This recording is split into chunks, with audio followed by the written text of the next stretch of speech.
మిమ్మల్ని ఇలా కలవడం చాలా సంతోషంగా ఉంది. ఇంకోటి ఏంటంటే ఐ డ్రీమ్లో మీరు మొట్టమొదటిసారిగా మాకు ఇచ్చే first interview. I'm really so excited. మీకు చాలా రుణపడి ఉన్నాను. ఎలా అంటే చాలామంది నాతో అన్నారు, విజయశాంతి గారి దగ్గరికి ఏ ఒక్క లేడీ వచ్చినా సరే ఆవిడ ఒక్కసారి మాట ఇస్తే మాట తప్పరు అని. అందరు ఇలాగ చెప్తారులే అనుకున్నాను. మనం నాదొక చాలా చిన్న పరిచయం. యాక్చువల్లీ నేను మీకు గుర్తున్నాను అనుకున్నాను. సరిలేరు నీకెవరు షూటింగ్ అప్పుడు కలిసాం, మీరు నన్ను అడిగారు. Yes ma'am. సో అప్పుడు అడిగింది ఇప్పుడు కుదిరింది. నిజం మ్యామ్. నాకు ఎంత సంతోషం అంటే మా లాక్డౌన్లో మీ డోర్ కొట్టి మ్యామ్ ఇంటర్వ్యూ ఒకసారి గుర్తు చేద్దామని వచ్చానంటే మీరు ఇక్కడి నుంచి అంజలి నువ్వు నాకు గుర్తున్నావు, నేను నీకు ఇంటర్వ్యూ ఇస్తాను, మాట ఇచ్చాను, ఇస్తాను అని అన్నారు. మాట ప్రకారం అలాగే నిలబెట్టుకున్నారు. Thank you. నాకు ఇప్పుడు అనిపిస్తుంది ఏంటి అంటే మీలాంటి వాళ్ళు కదా నిజంగా రాజకీయాల్లోకి రావాలి. మాట ఇచ్చారు అని అంటే అది నిలబెట్టుకునే మనుషులు కదా రాజకీయాల్లో ఉండాలి. But really ma'am such a great meeting with you. Thank you. చాలా చాలా సంతోషంగా ఉంది. అది నేను నా సంతోషం చెప్పలేకపోతున్నా ఒక్క మాట. మన ఇంటర్వ్యూ మొదలు పెడతాం, ఇలా ఇంటర్వ్యూ మొత్తం పూర్తూనే ఉంటారు. Really ma'am, really ma'am. Ma'am actually మీ లైఫ్ని ఒక 3 పార్ట్స్గా తీసుకుంటే, ఒకటి మీ పర్సనల్ లైఫ్, 2 సినీ రంగ ప్రవేశం, 3 రాజకీయ జీవితం. ఈ మూడింటిని ఐ డ్రీమ్లో ఒక బయోగ్రఫీ లాగా కమింగ్ జనరేషన్స్ ఎప్పుడు ఆల్మోస్ట్ యూట్యూబ్లో 100 సంవత్సరాలు ఉంటుందట. సో దీని ఒక బయోగ్రఫీ లాగా తీసుకుని మీ జీవితంలో ఈ 3 ఎలిమెంట్స్లో ఇంపార్టెంట్ ఎలిమెంట్స్ని అలా డీటెయిల్డ్గా తీసుకుందనే ఉద్దేశంతో వచ్చిన కారణం. ఈ అవకాశాన్ని ఇచ్చిన మీకు నిజంగా చాలా చాలా ధన్యవాదాలు. ఒక్కసారి ఇప్పుడు దసరా నవరాత్రులు నడుస్తున్నాయి, చాలా డిఫరెంట్గా పెట్టారు బొట్టు. ఈ బొట్టుకి దసరాకి లేదు, నేను దీక్షలో ఉన్నాను. నేను ఆ పూజ చేస్తున్నాను, నేను నవరాత్రి పూజలు. సో కొన్ని పూజలు అంటే నేను డెఫినెట్గా నేను చేస్తూ ఉంటాను. సో ఇది నవరాత్రి కాబట్టి అమ్మవారికి ఆ దీక్షలో ఇంకా చేస్తున్నాను నేను. ప్రశాంతంగా ఉంటుంది మాకు, అంటే మార్నింగ్ అన్ని పూజలే ఉంటాయి కదా మాకు. గేట్ లోపలికి వస్తుంటేనే గేట్లోకి వస్తుంది ఒక ఫ్లేవర్, ఒక పువ్వుల వాసన, ఒక అగరబత్తి ధూపం. అది ఇల్లంతా మొత్తం పూజలు అగరబత్తులు అన్నీ ఉంటాయి. ఇంకా దేవుడు అంటే ఆ పూజ అంటే ఇంకా దానికి మనం టైం కేటాయిస్తూ ఉంటాం. కాకపోతే రాజకీయం మాకు ఉంటుంది, తప్పదు. సో దేవుడికి ఇవ్వాల్సిన సమయం ఆ సమయం నేను ఇచ్చేస్తాను. మార్నింగ్ నేను ప్రశాంతంగా ఉంటుంది ముందు. ఈ అంటే పర్టికులర్గా ఆ బుట్ట అలా పెట్టడానికి కారణం ఏదైనా ఉందా అండి?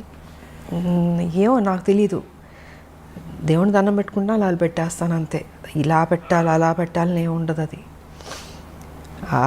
ఆ పూజ చేసినంతసేపు స్వామిలో ఆ లీనమైపోతున్నట్టు ఉంటుంది.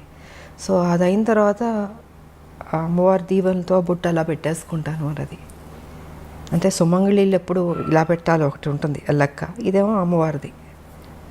అది ఒక్కసారి మీ ఫ్యామిలీ గురించి, అమ్మ నాన్న. ఫ్యామిలీ గురించి చెప్పాలంటే నేను, మా మదరు, మా ఫాదరు, ఒక అన్నయ్య, నలుగురమే. కథ ఫ్యామిలీ పరంగా చూసుకుంటే చాలా పెద్ద ఫ్యామిలీ. బట్ మా మదర్కి ఫాదర్కి నేను మా అన్నయ్య. మా అన్నయ్య ఆయన జస్ట్ ఒక 2-3 years బ్యాక్ చనిపోయారు. సో నేను ఒక్కదానే ఉన్నాను. అండ్ ఇప్పుడు నేను నా భర్త, అంతే, ఇద్దరమే. చిన్న ఫ్యామిలీ ఇప్పుడు. కానీ మీ గురించి తెలుసుకోవాలి ఇంటర్వ్యూ కోసం అన్నప్పుడు నాకు యూట్యూబ్లో చాలా వీడియోలు మీ నాన్నగారు అంటే మీకు చాలా ఇష్టమని, మీరు షూటింగ్ టైంలో ఉన్నప్పుడు నాన్నగారు కాలం చేశారని, దాన్ని అసలు ఆ టైంలో మీరు కళ్ళు తిరిగి పడిపోయారని కూడా కొన్ని వీడియోలో చెప్పడం జరిగింది. ఒక్కసారి నాన్నగారి గురించి తెలుసు. యాక్చువల్గా దేవాలయం షూటింగ్ చేస్తున్నాం, అమరావతి, గుంటూరు నుంచి అమరావతి. సో అక్కడ షూటింగ్ చేస్తుంటే అక్కడ ఏంటంటే ఫాదర్కి చితి పెట్టడం సీను, టి కృష్ణ గారు డైరెక్షన్, దేవాలయం, శ్రవణ్ బాబు గారిని. సో అక్కడ ఫాదర్కి చితి పెట్టడం సీన్ నేను వెళ్ళి కూతురు చితి పెడుతుంది. ఆ సమయంలో ఏంటంటే ఇక్కడ చెన్నైలో అప్పుడు మా నాన్నగారు పోవడం జరిగింది. నాకు తెలియదు, చెప్పలే, టి కృష్ణ గారు ఎవరు చెప్పలే. సరే ఈవినింగ్ షూటింగ్ అంతా అయిన తర్వాత ఇన్ఫర్మేషన్ వచ్చింది. ఇప్పుడంటే మనకు సెల్ ఫోన్స్ ఉన్నాయి, అప్పుడంతా ల్యాండ్ లైన్, టైం పట్టేది, దొరికేది కాదు. ఐ థింక్ 6:37కి టి కృష్ణ గారికి వచ్చింది మెసేజ్, ఇలాగా ఫాదర్ పోయారనేసి. సో ఆయన ఏం చేశారంటే పోయారని చెప్పలే నాకు, నైట్ షూటింగ్ ఉండింది. డే అంతా శ్మశానంలో షూటింగు, నైట్ వచ్చి ఈ దశావతారాలు పాటలు తీస్తున్నాం అది. సో దానికి నేను డ్రెస్ చేంజ్ చేసుకోవడానికి క్లాసికల్ డ్రెస్ చేసుకుని రెడీ అయ్యి వస్తున్నాను. టీ కృష్ణ గారు అన్నారు, ఇలా నాన్నగారు బాగాలేదంట, బయలుదేరి రమ్మన్నారు అన్నారు. అంతే చెప్పారు. ఏమైందంటే లేదు బాగాలేదన్నారు, అంతే టెన్షన్ అవ్వబాకమ్మా, బాగాలేదన్నారు అన్న. సరే ఆల్మోస్ట్ అన్ని ట్రైన్లు వెళ్ళిపోయినాయి. నైటు అంటే అమరావతి నుంచి గుంటూరుకు రావాలి కదా, వచ్చేటప్పటికి 11-12 అయినట్టుంది నాకు. ఇంకా 12 లాస్ట్ ఒక ట్రైన్ ఉండింది, ఆ ట్రైన్ పట్టుకుని నేను చెన్నైకి వచ్చాను. చెన్నైకి వచ్చి ఇంటికి వచ్చి చూసేటప్పటికి నాన్నగారు పడుకుని ఉన్నారు. నాకేం అర్థం కాలే, అట్లా టోటల్గా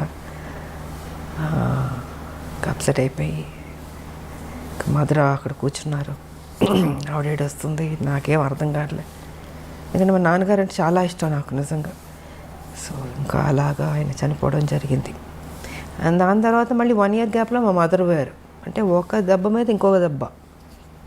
ఆ ఏజ్ చిన్నపిల్లని ఏం తెలుస్తుంది మనకి, తల్లిదండ్రులు ఉండాలని కోరుకుంటాం. అలాంటిది నాన్నగారు ఎన్నో కళ్ళుగా అన్నారు నా కూతురు పెద్ద స్టార్ అవ్వాలి అనేసి. సో ఆ టైం అప్కమింగ్ స్టేజ్ అప్పుడంతా. ఆ సమయంలో ఆయన లేకపోవడం అన్నది పెద్ద సెట్ బ్యాక్ నాకు, నా జీవితంలో పెద్ద బ్లో నాకు. ఇంకా అక్కడి నుంచి మళ్ళీ కోలుకుంటూ మళ్ళీ ముందుకెళ్తుంటే మళ్ళీ మా మదరు.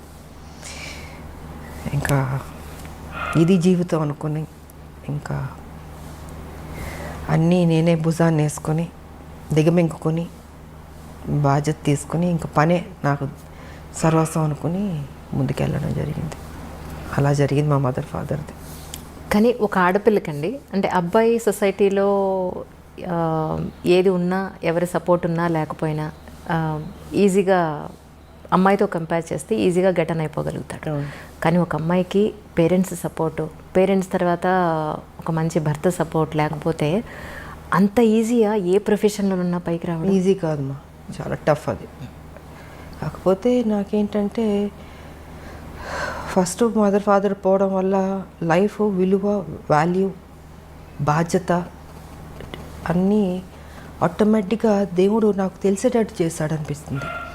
సో రైట్ టైంలో ఒక ఏజ్లో మ్యారేజ్ కూడా, అది కూడా నాకు దేవుడు చేశాడన్నదే. ఎవరు లేరు కదా పెద్దలు, ఇలాగ ఈ అమ్మాయికి పెళ్లి సంబంధం చూడాలి, ఈ అబ్బాయికి పెళ్లి చేయాలి అనేది చెప్పేవాళ్ళు లేరు, చూసేవాళ్ళు లేరు. నాకు ఉన్న తల్లిదండ్రులు ఇద్దరు పోయారు. నాకు తెలియకుండా నా లైఫ్లో నా భర్త ఆయన రావడం, కలవడం, అనుకోవడం, పెళ్లి చేసేసుకో, ఆల్ ఆఫ్ సడన్ అన్నీ 6 to 7 monthsలో జరిగిపోయినాయి. సో రైట్ టైంలో రైట్ డెసిషన్ అంటారు చూసారా, అలాగా రైట్ టైంలో దేవుడు ఆయనే నాకు, అంటే ముక్కోడి దేవతలు పెళ్లి చేస్తారన్నట్టు ముక్కోడి దేవతలు దీవించినట్టు ఉండింది నాకు మంచి భర్త ఇచ్చి. రైట్ టైంలో ఒక సపోర్ట్ ఉండాలి అన్నది జరిగింది. సో లైఫ్ ఇదైంది. బట్ ఆడపిల్లలకి ఎప్పుడూ తల్లిదండ్రులు ఉండాలమ్మా. కొంతమందికి స్మూత్గా వెళ్తుంది, కొంతమందికి టఫ్గా ఉంటుంది. సో నాకేంటి అన్నీ దెబ్బలే కదా జీవితంలో, అన్నీ స్మూత్గా ఎప్పుడు లేదు నా లైఫ్. అన్నీ టఫ్గా దెబ్బలు తింటూ నేర్చుకుంటూ ముందుకు వెళుతూనే అనుకున్నది సాధించాను. కాబట్టి మా ఫాదర్ ఒక కోరిక నేను నెరవేర్చాను, పెద్ద స్టార్ అవ్వాలన్నది. దాని తర్వాత మా భర్త సేమ్ అదే బాధ్యత ఆయన తీసుకుని, ఆయన కూడా అక్కడితో ఆపలే. పెళ్ళైన తర్వాత ఏదో ఇంట్లో కూర్చోబెట్టడం లేదు, ఆయన కూడా ఆ బాధ్యత తీసుకుని, ఆ టాలెంట్ ఉన్నవాళ్ళు ఇంట్లో ఉండకూడదు అన్నది ఆయన ఆలోచన కూడా. సో ఆయన కూడా దాన్ని అలా కంటిన్యూ చేసి మీకు కర్తవ్యం అన్నది ఆయన ప్రొడ్యూస్ చేసి, సో ఒక హీరో ఇమేజ్ తీసుకొచ్చింది మా భర్త. అంటే తను ఓన్లీ ఒక హౌస్ వైఫ్లో లేకపోతే ఈ గ్లామరో ఇలా కాదు, ఇంకేదైనా కొత్తగా చేద్దామని పోలీస్ ఆఫీసర్ది కర్తవ్యం అన్నది ఆయన ప్రొడ్యూస్ చేశారు. ఇంకా దాని తర్వాత లేడీ అమితాబ్, ఇవన్నీ వచ్చినాయి. అండ్ ఓసే రామలం అదే పెళ్లి చేసేసుకున్న తర్వాత ఇంట్లో కూర్చుని ఉంటే కర్తవ్యం ఉండేది కాదు, ఓసే రామలం ఉండేది కాదు, ఆ హీరో ఇమేజ్ వచ్చేది కాదు.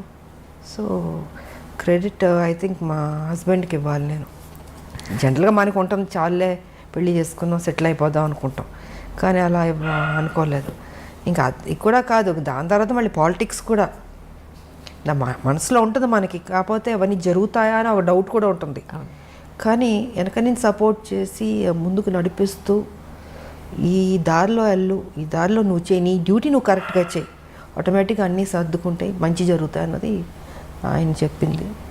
ఇంకా అలాగా కానీ ఒక విమెన్ ఏ ఇండస్ట్రీలో ఉన్నా సరే ఆ, ఒక ఇమేజ్ తెచ్చుకోవడం, వాళ్ళకంటూ ఒక గుర్తింపు తెచ్చుకోవడం అనేది చాలా కష్టం.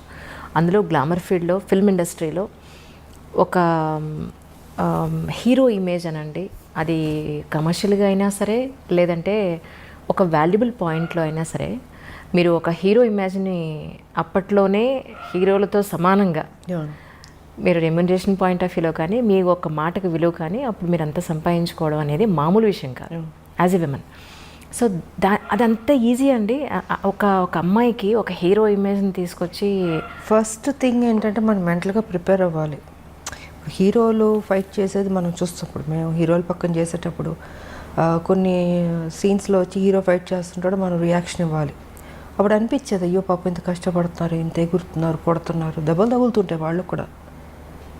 అలాంటిది నాకు వచ్చేటప్పటికి నేను అసలు ఫస్ట్ నాకు కొంచెం టైం పట్టింది నేను అడ్జస్ట్ అవ్వడానికి.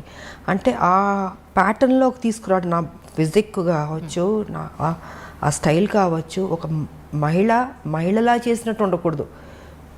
అంటే ఒక హీరో ఒక రఫ్ అండ్ టఫ్ ఆ బాడీ లాంగ్వేజ్ తెచ్చుకోవాలి, దాంట్లో ఇమిడిపోవాలి.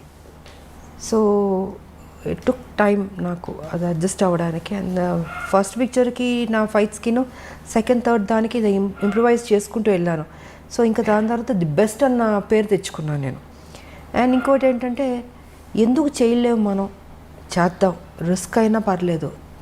అప్పుడు మాకు ఈ గ్రాఫిక్స్ అంత లేదు, సో ఏదన్నా కూడా ఒరిజినలే ఉండదు, డూప్ లేకుండా చేసేదాన్ని. చేద్దామని మాస్టర్లతో కన్విన్స్ చేసి ఇంకా సాహసాలే అన్నీ. ఎంత 20 అడుగులో 30 అడుగులు దూకమన్నా దూకేవాళ్ళం. మళ్ళీ గన్ ఒకటి పట్టుకుని దాంతో షూట్ చేసుకుంటాం.